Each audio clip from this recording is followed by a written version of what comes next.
Bonsoir à tous, bienvenue dans À la Source, le magazine de l'information religieuse sur KTO. Au sommaire ce soir, le Japon. 1 an après le drame, nous allons à la rencontre d'un père des missions étrangères sur place. Une protestation européenne contre l'extension du travail du dimanche. Les scouts belges qui ne veulent plus parler de Dieu. Et puis Mission Métropole, une initiative des capitales d'Europe pour la nouvelle évangélisation. Dans le dossier, nous parlerons halal, kasher, laïcité et politique après la polémique de la semaine. Avec nous pour en parler, monsieur le rabbin Moshe Levin, porte-parole du Grand Rabbin de France, et Jean-Pierre Denis, directeur de la rédaction de l'hebdomadaire La Vie. On commence par prendre des nouvelles du Japon. Vous vous en souvenez, c'était le 11 mars 2011. Un tsunami ravageait la région de Fukushima, provoquant par surcroît un accident dans la centrale nucléaire. 1 an plus tard, le bilan est tragique. Près de 20 000 morts, 100 000 personnes dans des abris provisoires et une pollution radioactive qui, selon les experts, pourrait marquer le territoire pendant 300 ans. Dans cette situation dramatique, quel peut être le rôle de la petite communauté chrétienne locale ? Notre journaliste Valérie Luçan est allée pour nous à la rencontre du père Olivier Chegaray, responsable des missions étrangères de Paris à Tokyo. Notre rôle maintenant, c'est surtout d'écouter les victimes. Tous les diocèses ont des équipes qu'on appelle les équipes d'écoute, qui vont donc dans ces campements provisoires où sont encore des milliers de gens qui n'ont plus aucun espoir pour demain. Donc redonner de l'espoir, redonner un peu de joie, les aider aussi à s'organiser ensemble. Et en plus, ce sinistre, depuis 1 an, donc, a beaucoup travaillé l'Église du Japon, beaucoup travaillé l'esprit des gens, la foi des gens, interroger la foi des gens. Et ça a donné d'abord une prise de conscience à quel point l'Église du Japon était un peu en dehors des problèmes sociaux et qu'elle devait davantage se compromettre, davantage aider à créer davantage de solidarité entre les gens. Comment faire pour profiter aussi de cet événement pour que l'Église et le Japon aussi puissent repartir sur de nouvelles bases pour une société plus unie, plus chaleureuse, plus généreuse aussi vis-à-vis des gens qui sont les plus pauvres. Le père Olivier Chegaray est responsable des missions étrangères de Paris à Tokyo. C'est lui, vous le savez peut-être, qui nous adresse régulièrement des nouvelles par webcam depuis ce tsunami. On reste dans l'actualité internationale, qu'il s'agisse du mouvement lui-même ou de groupuscules qui s'en réclament. En tout cas, les Anonymous veulent faire régner leurs lois sur Internet et décident qui a ou qui n'a pas le droit de s'exprimer. Ils ont ainsi bloqué mercredi après-midi les sites Internet du Vatican. Une action, je cite, « en réponse à la doctrine, aux liturgies et aux concepts absurdes et anachroniques que votre organisation à but lucratif, l'Église apostolique romaine, diffuse dans le monde entier ». Fin de citation. On appréciera le grand sens du respect de l'autre et de la liberté d'expression manifesté par ces courageux pirates anonymes. Dimanche dernier, c'était la journée européenne d'opposition au travail dominical à l'origine de cette initiative. L'Alliance européenne du dimanche qui regroupe des syndicats, des églises et des parlementaires, motivés par une inquiétude commune face à des législations nationales de plus en plus libérales. À Paris, la CFTC avait choisi de manifester devant une supérette d'une grande enseigne dans le 10e arrondissement qui prolonge régulièrement son ouverture tard dans l'après-midi du dimanche. Toucher au repos dominical, c'est véritablement un enjeu de civilisation. On écoute Joseph Touvenel, secrétaire général adjoint de la CFTC. La législation européenne considère qu'il y a un jour de repos qui doit être commun aux salariés et c'est par ricochet le dimanche. Mais nous voudrions que dans les textes, il soit bien reconnu le dimanche comme le jour de repos pour l'ensemble des travailleurs européens et qu'on mette fin à un certain nombre de dérogations qui font que dans certains pays, le dimanche n'existe plus. Et puis derrière, ce qu'on dénonce surtout, c'est cette perte de civilisation quand on renonce à avoir un temps collectif pour la vie familiale, la vie personnelle, la vie associative et la vie spirituelle. L'enjeu du dimanche, il est là. C'est un véritable enjeu de civilisation. Dimanche dernier, c'était aussi le dernier jour du Salon de l'Agriculture. La plus grande ferme de France a attiré cette année 680 000 visiteurs, plus encore que l'an dernier. On ne sait pas si c'est lié, mais cette édition aura été marquée par une forte dimension politique. Les candidats y sont tous allés ou presque. L'Association des chrétiens dans le monde rural voulait aussi se faire entendre. On découvre son initiative originale avec ce reportage d'Olivier de Kerenfleck. Pour la première fois, l'Association des chrétiens dans le monde rural a fait entendre sa voix au Salon de l'agriculture. Pour leur aumônier, un message qui est inspiré de la doctrine sociale de l'Église, c'est aussi une critique du système actuel. Si on commence à spéculer, y compris sur l'alimentation, la spéculation sur les céréales, même sur la viande, eh bien, on va vers des impasses. Une impasse qu'ils ont souhaité dénoncer avec humour dans une pièce de théâtre, à la recherche du sauveur de l'agriculture. Au total, 12 agriculteurs qui s'engagent dans le projet du CMR. Aujourd'hui, dans toutes les structures agricoles, on a l'impression que l'humain est oublié un peu. Et donc là, avec le CMR, j'ai retrouvé une structure où la place de l'homme est importante, quoi. Rappeler la place première de l'homme sur les exigences économiques, voilà sans doute le message premier du CMR. Aux côtés de leurs partenaires, ils désirent bien profiter de cette campagne présidentielle pour faire entendre leurs revendications. La place de l'homme dans notre société est décidément en question. Les militants pro-euthanasie de l'ADMD ont lancé cette semaine une campagne de publicité violente et contestable. Leurs affiches présentent les 3 candidats à la présidentielle qui ont annoncé ne pas souhaiter légaliser l'euthanasie sur un lit d'hôpital.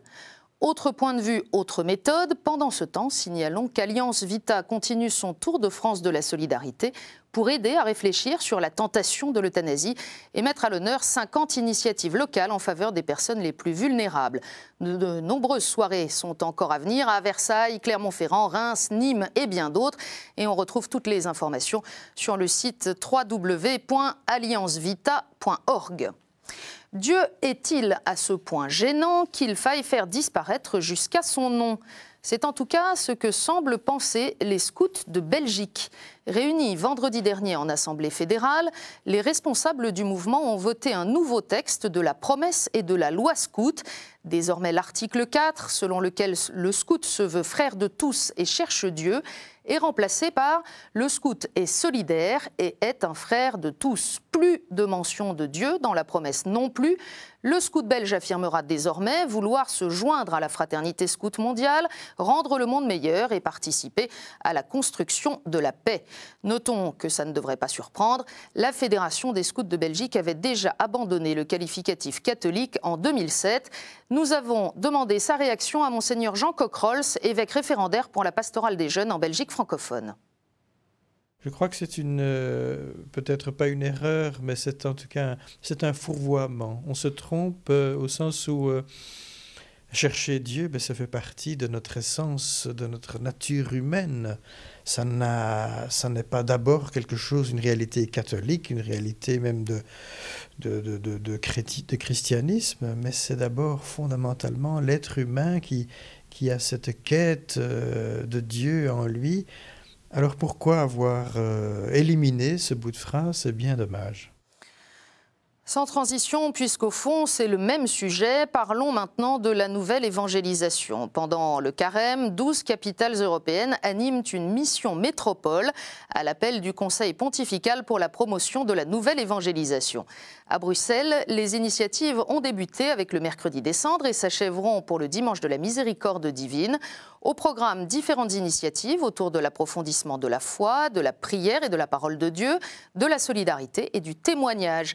Mercredi, la cathédrale Saint-Michel-et-Gudule accueillait l'exposition Passion du photographe américain Stephen Sack. La veille, mardi soir, c'est Herman Van Rompuy, le président de l'Union européenne, qui témoignait de son engagement de chrétien en politique. Marine Wolf y était. Herman Van Rompuy, président de l'Union européenne, était très attendu mardi soir à l'église Saint-Pierre de Jette pour sa conférence « Être plus chrétien dans plus d'Europe ». Par son témoignage, il est venu rendre compte de son espérance. Le message principal qu'on doit donner en tant que chrétien aujourd'hui, c'est un message positif, c'est un message d'ouverture vers les autres. Je crois que si on a cette confiance en soi-même, si on a cette attitude fondamentale d'espoir, tout peut se faire. Herman Van Rompuy a terminé son discours par un défi lancé à chaque chrétien.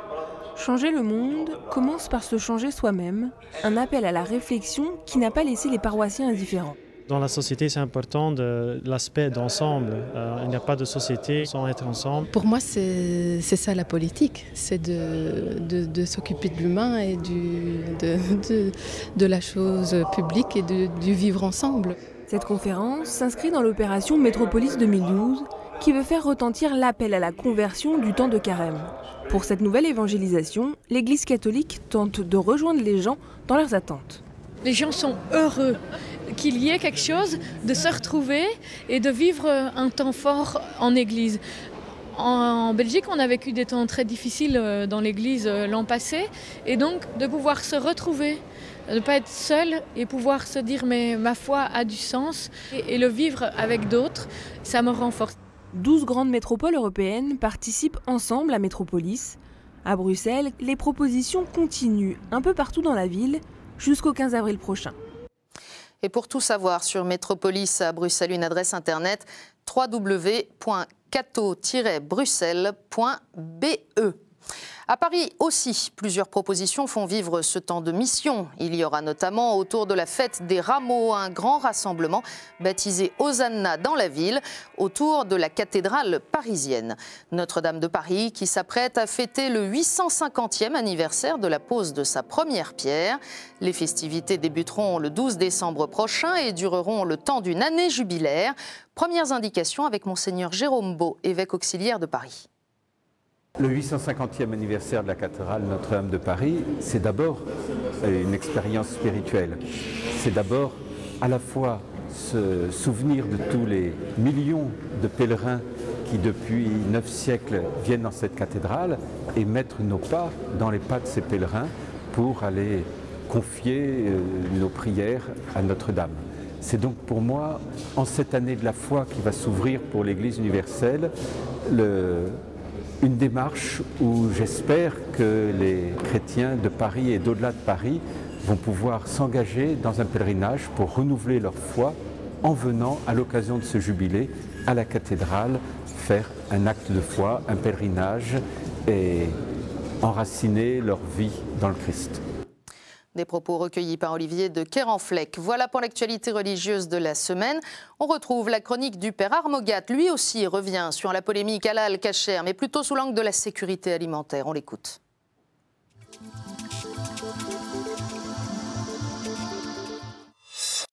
On a beaucoup parlé ces derniers temps de prescriptions alimentaires, halal, kasher. Je n'ai pas de compétences ni d'avis particulier sur la manière dont il faut abattre les poulets ou les moutons. À partir du moment où nous ne mangeons pas les animaux vivants, il faut bien les abattre d'une manière ou d'une autre et je n'ai pas de compétences pour juger de ce qui est le moins cruel envers les animaux ou le plus hygiénique pour les humains. Mais le débat, qui me paraît très marginal, a révélé une question secondaire qui est fort importante et qui est la suivante. Après l'épidémie de vaches folles, la grippe aviaire, les soucis d'épidémie alimentaire que nous avons connus depuis une vingtaine d'années, les gouvernements ont insisté sur la traçabilité, le suivi des filières, l'étiquetage, ce qui est d'ailleurs une manière de prouver leur difficulté à surveiller la provenance, reportant sur le consommateur le soin de faire ses choix. Or, ce que le débat actuel nous apprend, c'est la grande difficulté de tracer les circuits de l'abattage à la distribution entre la vache qui boute dans le pré et le beefsteak qui est dans notre assiette. Il me semble qu'il y a là un réel problème citoyen qui est de la connaissance de ces circuits en face des intérêts économiques puissants. Alors, voilà une question dont il est souvent débattu dans nos médias, et j'aimerais bien que l'on parle de cette autre question, qui est du sérieux, de la consistance, de la traçabilité alimentaire, et donc non pas tant de débattre d'idéologie que de savoir dans le fond d'où vient ce que nous avons dans notre assiette. Père Armogat, merci. On vous retrouve dans 15 jours. Tout de suite, la revue de presse.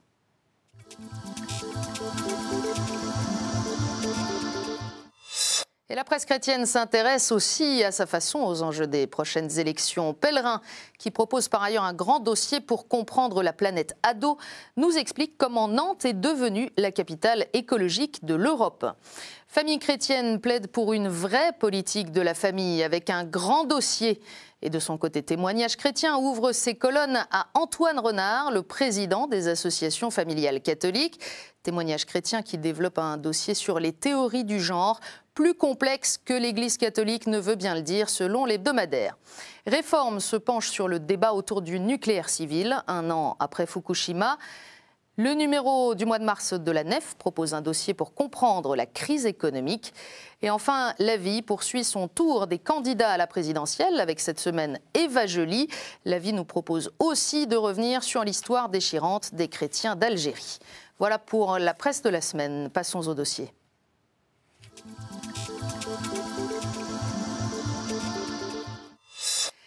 Et la chronique politique de la semaine n'a cessé de bruisser à propos de viande halal ou cachère, comme si toutes les autres questions avaient disparu et que celle-ci était devenue d'une urgence absolue, comme si aussi il appartenait aux politiques de définir le bien fondé des traditions religieuses. Le Premier ministre François Fillon a cru bon de déclarer qu'il y a des traditions qui sont des traditions ancestrales et ne correspondent plus à grand-chose, alors qu'elles correspondaient dans le passé à des problèmes d'hygiène. Tout est parti de la question de la traçabilité de l'étiquetage des viandes abattues selon un rituel religieux. Alors précisément, nous en parlons avec nos invités ce soir. Monsieur le rabbin Moshe Levin, porte-parole du Grand Rabbin de France. Monsieur le rabbin, bonsoir. Bonsoir. Merci beaucoup d'être venu sur notre plateau et bonne fête de Pourim, puisque c'est un jour de fête pour vous aujourd'hui. Avec nous également Jean-Pierre Denis qui nous a rejoint, directeur de la rédaction de l'hebdomadaire La Vie.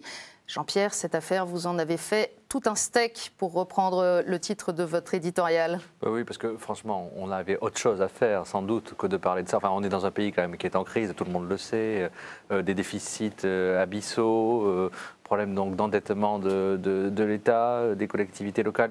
Et tout d'un coup, on se met à discuter pour le statut de la viande à la cantine. Parce qu'en fait, c'est surtout de ça qu'il s'agit, souvent dans l'imaginaire. C'est-à-dire, que vont manger nos enfants à l'école? Est-ce qu'ils vont devenir musulmans par hasard s'ils mangent un morceau de viande? Bon, tout ça est un petit peu quand même exagéré, ridicule, même si évidemment derrière, il y a des questions de fond. Parce que moi, je pense que tout ce qui touche, ce retour finalement à des modes de consommation bien identifiés, ce retour au symbolique, ce retour à des formes de tradition, ça dit aussi quelque chose d'intéressant sur notre époque. Alors, ça commence d'ailleurs à la boulangerie, hein, quand vous rentrez, que vous demandez une baguette, que vous dites « je voudrais une tradition ». Donc ça concerne en fait en réalité tout le monde. Tout le monde est travaillé par cette question, mais ce qui est dommage, c'est que évidemment on s'en sert pour faire une polémique politique, politicienne. Oui, il y a sans doute beaucoup de significations profondes, mais monsieur le rabbin, comment est-ce que vous avez vécu les différents développements des propos de cette semaine? Bien évidemment, au début, très mal, parce que lorsque la déclaration de M. Fillon parle de rites ancestraux avec une difficulté, alors qu'il les relie à l'hygiène, il faut savoir que le judaïsme n'est pas du tout relié à l'hygiène. Bien sûr que l'hygiène en fait partie, mais les rites ne sont pas, on mange cachère, non pas pour des raisons d'hygiène, mais pour des raisons religieuses. Si la foi n'était que de la science, à ce moment-là, il n'y a plus de mérite à la foi. Le principe de la foi, c'est justement quelque chose qui vient d'une religion révélée, dans laquelle on va adhérer, et bien évidemment que c'est ça la cause, c'est pas du tout des questions d'hygiène. Et c'est en cela que la première partie a dérangé. Il y a eu hier des explications avec le Grand Rabbin de France, et le Grand Rabbin, bien sûr, a accepté ces explications, même si une vigilance restera de mise, parce qu'il faut voir concrètement comment cela va se définir. Est-ce qu'il vous semble logique à tous les deux que le politique, quelle que soit son appartenance, s'exprime à propos de prescriptions religieuses, qui ont une signification religieuse et pas sociale en tant que telle? Pour moi, le rôle du politique n'est pas de s'exprimer sur le contenu de la religion. Bien évidemment, ça n'a jamais été le cas. C'est toute la notion de séparation de l'Église et de l'État, dans la mesure où il n'y a pas d'atteinte à l'ordre public. Si c'était le cas, ça poserait un problème. Il faut savoir que la viande cachère halal subit les mêmes contrôles vétérinaires. Donc les calories et la qualité de la viande ne changent pas. Lorsqu'on a son steak dans son assiette, il y a eu les mêmes contrôles vétérinaires qu'on l'achète en cachère ou pas. Jean-Pierre. Moi, je trouve que les déclarations de François Fillon sont finalement assez étonnantes, parce que je suis intimement persuadé, et d'ailleurs, quand on analyse de près ce qu'il a dit, c'est absolument évident, je suis intimement persuadé qu'il voulait en fait calmer le jeu et dire attendez, tout ça, c'est pas si important. C'est son inconscient chrétien qui parle. Ah oui, mais c'est vraiment. Expliquez. L'inconscient chrétien qui consiste toujours à dire, en particulier historiquement aux juifs, mais aujourd'hui aux musulmans, c'est-à-dire ça serait tellement mieux si vous étiez comme nous, c'est-à-dire comme nous. C'est-à-dire que dans le christianisme, évidemment, par rapport à ces pratiques alimentaires, il y a une révolution. Mais je ne pas comme chrétien, évidemment, je me situe comme chrétien, mais j'essaie de ne pas porter de jugement de valeur, juste constater qu'il y a cette révolution par rapport à la sacralisation de la vie quotidienne et à la ritualisation de la vie quotidienne. Alors, évidemment, il me semble que c'est plus Fillon, le catholique, qui a parlé, que Fillon, le politique. Parce que politiquement, alors là, c'était complètement raté, on l'a vu, puisque le CRIF a fait des déclarations qui sont quand même extrêmement critiques vis-à-vis du gouvernement. Si peu de temps après le fameux dîner du CRIF, c'est vrai que dans la campagne électorale, c'est un problème. Est-ce que c'est légitime de poser la question originelle? Parce qu'il y a la déclaration de François Fillon qui est incontestablement maladroite, il s'en est expliqué, vous l'avez dit. Mais je pense peut-être même qu'elle est contradictoire à un certain nombre de propos qu'il a tenus. Je fais référence notamment en 2008, où il disait à la grande synagogue de la Victoire, au moment du bicentenaire, de la célébration du bicentenaire, il disait « J'ai confié au ministre de l'Agriculture au sujet de la protection animale la question en fait de la souffrance animale, et il dit « Je crois essentiel de concilier celle-ci avec le respect de notre patrimoine culturel et religieux ».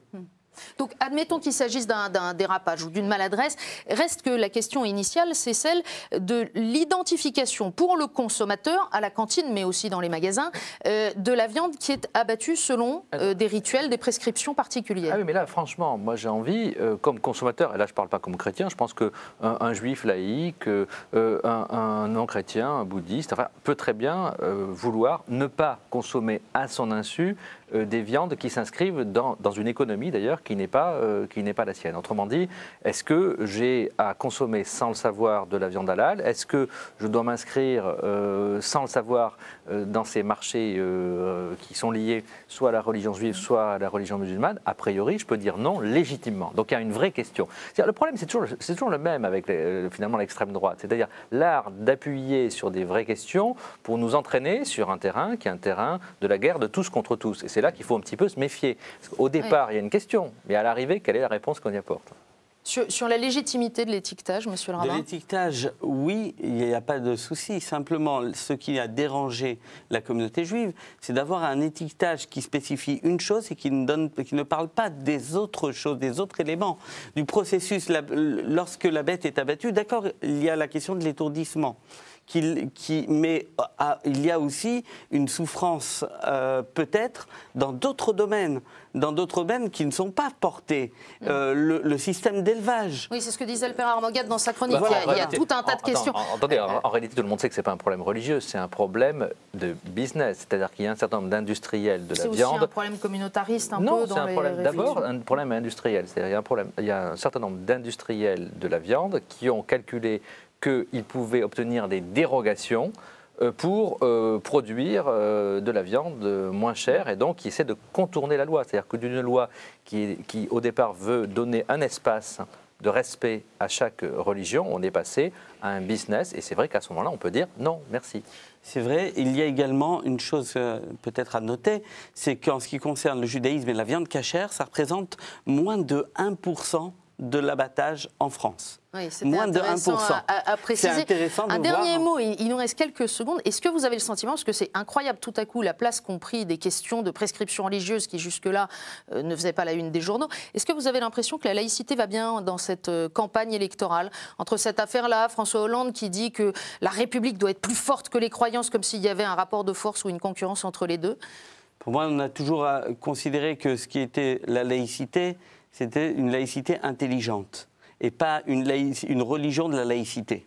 Or, aujourd'hui, on est beaucoup plus dans une religion de la laïcité qui opposent les communautés les unes aux autres, alors que finalement en France on a cette chance d'avoir les cultes qui s'entendent bien en ayant des positions différentes et qu'on essaye de placer les uns contre les autres. C'est ce qui me dérange dans cette campagne. Merci beaucoup à tous les deux d'être venus sur ce plateau. À très bientôt.